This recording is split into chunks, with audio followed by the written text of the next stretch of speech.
დეპოზიტების დაზღვევის სისტემა ფართოვდება 2026 წლის 1 აპრილიდან დეპოზიტების დაზღვევის ლიმიტი ერთ კლიენტზე თითოეულ ბანკში 30,000 ლარიდან 50,000 ლარამდე იზრდება.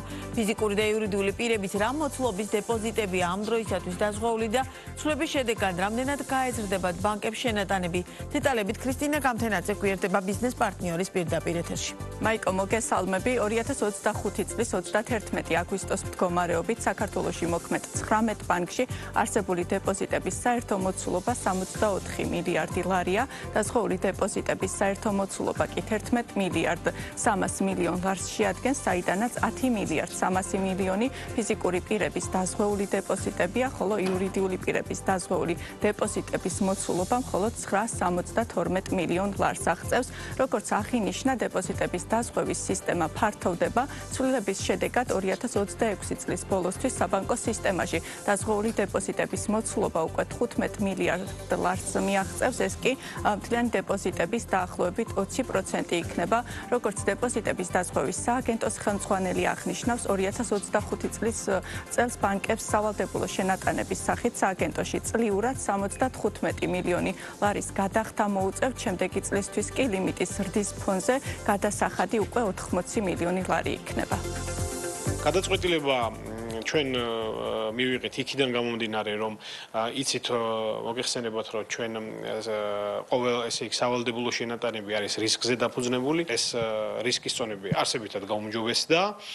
შესაბამისად, სავალდებულო შენატანების ოდენობაც არ იქნება ისეთი დიდი ტვირთი უკვე ბანკებისთვის. დაზღვეული დეპოზიტების ზრდა იქნება 30%-მდე. თუმცა ეს არ ნიშნავს, რომ კომერციულ ბანკებს ამდენი პროცენტით გაეზრდებათ სავალდებულო შენატანები. ყველაფრის ესე იგი რო შევწონეთ ჩვენ და ყველაფრის ესე იგი დაანგარიშების შემდეგ სადღაც 5-დან 10%-მდე იქნება ზრდა სავალდებულო შენატანებისა იმასთან შედარებით, რასაც იხდიან წელს. კანონმდებლობით მიკრობანკებს თითოეული მიანაბრიდან მხოლოდ იმ მოცულობის დეპოზიტების მიღების და განთავსების შესაძლებლობა აქვთ, რაც დეპოზიტების დაზღვევის სისტემითაა დაზღვეული. შესაბამისად, ამ სექტორის წარმომადგენლები დაზღვეული დეპოზიტების ლიმიტის 30,000 ლარიდან 50,000 ლარამდე ზრდას დადებითად აფასებენ და აღნიშნავენ, რომ ცვლილება მათ მეტი ფინანსური რესურსის მოზიდვის შესაძლებლობას მისცემს.